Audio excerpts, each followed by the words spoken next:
இன்றைய கண்ணாடி மாளிகை அப்படின்னு சொல்லும்போது கடின உழைப்பு அதற்கான வெற்றி அப்படின்னு பார்க்கும்போது நிறைய பேரை நாம் சந்திச்சிருக்கோம்.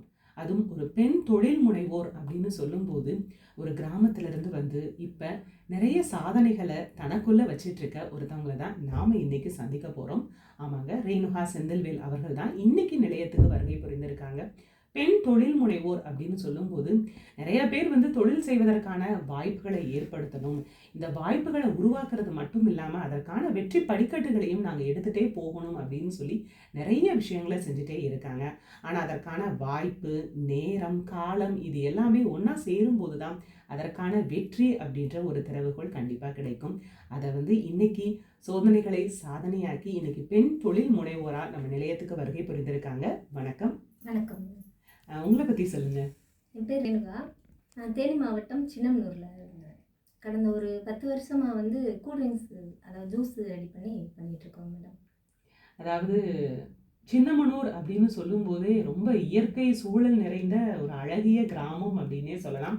ஏன்னா மேகமலைக்கான அந்த அடிவார பகுதியில் இந்த கிராமம் அமைந்திருக்கு. இயற்கை எழில் சூழ்றது மட்டும் இல்லாமல் இயற்கை வளங்கள் அதிகம் நிறைந்தது. அதே மாதிரி விவசாய பொருட்களுக்கான உற்பத்தி அப்படின்னு பார்க்கும்போது நீங்கள் சொன்ன மாதிரி, அதாவது ஜூஸ் அப்படின்னு ஒரு விஷயத்த சொன்னீங்க. இந்த ஜூஸ் அப்படின்னு சொல்லும்போது பழரசம், நம்ம தமிழில் சொல்கிற மாதிரி அந்த பழங்களுக்கான ஒரு மதிப்பு கூட்டுற ஒரு விஷயத்த நீங்கள் செஞ்சிட்ருக்கீங்க. ஏன்னா பழங்களை வந்து நம்ம நேரடியாக விற்பனைக்கு கொண்டு போகிறத விட அதை வந்து மதிப்பு கூட்டி, அதாவது வேல்யூ ஆடட் ப்ராடக்ட்ஸ் அப்படின்னு சொல்லும்போது இன்னும் அதற்கான தேவைகள் அதிகமாகும், அதே சமயம் நமக்கான லாபமும் அதிகமாகும் அப்படின்ற ஒரு விஷயத்த முக்கியமாக வந்து ஒரு பெண்ணாக இருந்து ஒரு தொழில் செய்யணும் அப்படின்ற ஒரு விஷயத்தை நீங்கள் முன்னெடுத்து செஞ்சிட்ருக்கீங்க. எப்படி இந்த ஒரு இன்ட்ரெஸ்ட் அப்படின்றது உங்களுக்கு வர ஆரம்பிச்சது? அது ஆரம்பத்தில் 2 பேருமே கூலி வேலைக்கு தான் போயிட்டு இருந்தாங்க மேடம். நம்ம சாதாரணமாக போகிறோம் வாரோம் அப்படிங்கிற மாதிரி இல்லாமல் நமக்குன்னு ஒரு அடையாளம் வேணும் அப்படிங்கிறதுக்காக தான் நாங்கள் ஏதாச்சும் நமக்குன்னு ஒரு தொழில் பண்ணுவோம் அப்படின்னு நினச்சோம். எடுத்த உடனே எதுவுமே நமக்கு கை கொடுக்கறது இல்லை பார்த்தீங்களா. அதே மாதிரி இது நாங்களும் கிட்டத்தட்ட ஒரு 6-7 பிஸ்னஸ் இது பண்ணி பார்த்துட்டோம். எங்களுக்கு எதுவும் அவ்வளோவா செட் ஆகலை. அதுக்கப்புறம் தான் இந்த கூல்ட்ரிங்க்ஸ் ஆரம்பிப்போம் அப்படின்ட்டு ஃப்ளேவரில் தான் ஆரம்பித்தோம். அது ஒன்று சொல்லுவாங்கள்ல, படிப்படியாக முன்னேறோன்னா அது எங்களுக்கு தான் கரெக்டாக இருக்கும். ஏன்னா ஃபஸ்ட்டு பார்த்தீங்கன்னா ஒரு 200 ரூபாயில் ஸ்டார்ட் பண்ணதான் இது. ஒரு 2 கிலோ சர்க்கரை வாங்கி ஒரு சின்ன மிஷின் வாங்கி ஆரம்பித்தோம். அதுக்கப்புறம் வந்துட்டு பிரதமரோட பிஎம்இஜிபி ஸ்கீமில் லோன் எடுத்து நம்ம தனியாக ஒரு ஆட்டோமேட்டிக் மிஷின் மாதிரி போட்டோம். அதுக்கப்புறம் பார்த்தீங்கன்னா அந்த 1, 2 ஆச்சு. அதுக்கப்புறம் பால், அதுலேயே பால் ப்ராடக்ட்ஸாக பண்ணுவோம், பாதாம் பால், ரோஸ் மில்க் அந்த மாதிரி பண்ணுவோம்னு சொல்லிட்டு அது இன்னும் 2 மிஷின் எடுத்தோம். அதை பண்ணிவிட்டு சரி எல்லாருமா தான் பண்ணுறாங்க. ஏன்னா எல்லாருமே இப்போ கூல்ட்ரிங்க்ஸுங்கிறது ஏகப்பட்ட கம்பெனிகள் இருக்குது, நிறைய கம்பெனிகள் இருக்குது. நம்ம எல்லாரும் பண்ணுற மாதிரி பண்ணக்கூடாது. அதே மாதிரி நமக்கு எங்கள் ஊரில் வந்து சின்னமனூரில் அதிகமாக வெத்தலை விளையும் மேடம். தேனி டிஸ்ட்ரிக்டில் இன்னொரு ஊரில் வடுகுப்பட்டிகளையுமே அதிகமாக வெத்தலை வந்து அதிகமாக விளையும். சரி நம்ம அதையே மதிப்பு கூட்டல் பொருளாக ஏதாச்சும் ஒன்று பண்ணக்கூடாது அப்படின்னு சொல்லி அதையே ஜூஸாக ரெடி பண்ணோங்க மேடம். வெத்தலையில் ஏகப்பட்ட பெனிஃபிட்ஸ் இருக்குது. நமக்கு நார்மலாக நல்லா சின்ன பொண்ணு, சின்ன வயசுலேருந்தே எனக்கு வெத்தலையை தான் அதிகமாக ஒரு மருத்துவமாக அதிகமாக நான் பழகியிருக்கிறேன். அதையே நம்ம ஏன் ஜூஸாக கொடுக்கக்கூடாதுன்னு சொல்லிட்டு வெத்தலையில் ஜூஸாக ரெடி பண்ணி இப்போ தயார் பண்ணி கொடுத்துட்ருக்குறோங்க மேடம்.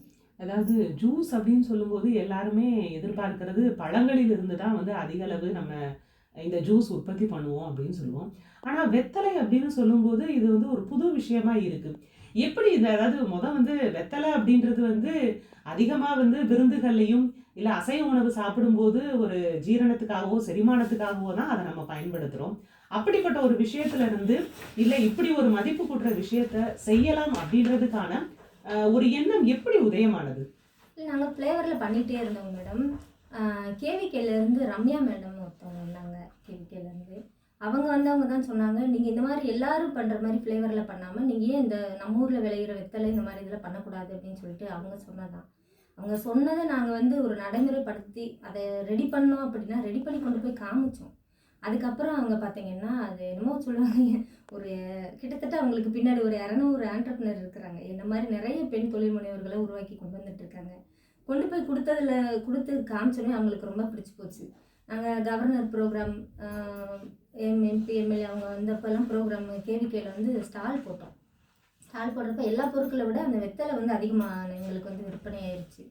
அப்போ அதை வச்சு பார்க்குறப்ப இன்னும் நம்ம நல்லா ஈஸியாக மார்க்கெட் பண்ணலாம் அப்படின்னு சொல்லிட்டு திரும்பவும் நாங்கள் பிஎம்எஃப்எம்இ ஸ்கீமில் லோன் வாங்கி அங்கே போய் கேட்டோன்னே கேவிகேலேருந்து எங்களுக்கு நல்லா ஃபுல் சப்போர்ட் பண்ணாங்க. அவங்களே ஒரு வந்து மல்டி பர்பஸ் மிஷின் ஒன்று ரெடி பண்ணி கொடுத்தாங்க. அதை வச்சுட்டு நாங்கள் இது பண்ணிவிட்டு இப்போ ஃபுல்லாகவே 10 ரூபா பாட்டில், கோலி சோடா அந்த மாதிரி இதில் போட ஆரம்பிச்சிட்டோம் மேடம். அதாவது வெத்தலை அப்படின்னு சொல்லும்போது எல்லாருமே வந்து அதை நேரடியாக பயன்படுத்தி தான் பார்த்துருக்கோம். அதுலேயும் மதிப்பு கூட்டலாம், இந்த மாதிரி வந்து ஜூஸ் அந்த மாதிரி செய்யலாம் அப்படின்ற ஒரு ஆர்வம் இருக்குது. இப்போ ஆர்வம் மட்டுமே பத்தாது. ஒரு விஷயத்தை நம்ம செய்யறதுக்கு அப்படின்னு பார்க்கும்போது ஆர்வம் மட்டுமே இருக்காது. அந்த ஆர்வத்தையும் தாண்டி அது செய்வதற்கான முதலீடு அப்படின்றது ரொம்ப முக்கியம். அதே சமயம் அதற்கான எல்லா தயாரிப்பு உத்திகளையும் நம்ம செய்யணும். ஒரு பிஸ்னஸ் பண்ணுறோம் அப்படின்னு சொல்லும்போது நமக்கு பணம் மட்டுமே முதலீடு கிடையாது. பணத்தை தாண்டி அதற்கான ஸ்கில் வேணும், அதற்கான பயிற்சிகள் வேணும், அதற்கான நேரம் காலம் எல்லாமே நமக்கு கூடி வரும்போது தான் அது வந்து ஒரு தொழிலாக உருவாகும். அந்த தொழிலை வெற்றிகரமாக எடுத்துட்டு போகணும்னா அதுக்கு வந்து குடும்பத்தோட சுமூக எல்லா இதுவும் வேணும். அப்படின்னும் போது எப்படி இதற்கான வாய்ப்புகளை நீங்க ஏற்படுத்துனீங்க? நாங்கள் ஏற்கனவே அந்த மார்க்கெட்டிங் இதில் இருக்கிறதுனால எங்களுக்கு வந்து கொண்டு போய் இது பண்ணுறது எங்களுக்கு ஒன்றும் பெருசாக தெரியலைங்க மேடம். சேர்க்குறதுக்கு வந்து கொஞ்சம் ஈஸியாக தான் இருந்துச்சு. மற்றபடி அந்த எங்களுக்கு லோனு இந்த இதுக்கு வந்து கெமிக்கல்லேருந்து ஃபுல்லாக சப்போர்ட் பண்ணாங்க. மிஷினரி எல்லாத்துக்குமே ஃபுல்லாக சப்போர்ட் பண்ணாங்க. பரவாயில்ல. அதாவது கேவிகே அப்படின்னு சொல்றது வேளாண் அறிவியல் நிலையம். இந்த வேளாண் அறிவியல் நிலையம் வந்து தேனியில இருக்கு. இதன் மூலமா நீங்க நிறைய பயிற்சிகளை எடுத்திருக்கீங்க. கேட்கறதுக்கே ரொம்ப சந்தோஷமா இருக்கு.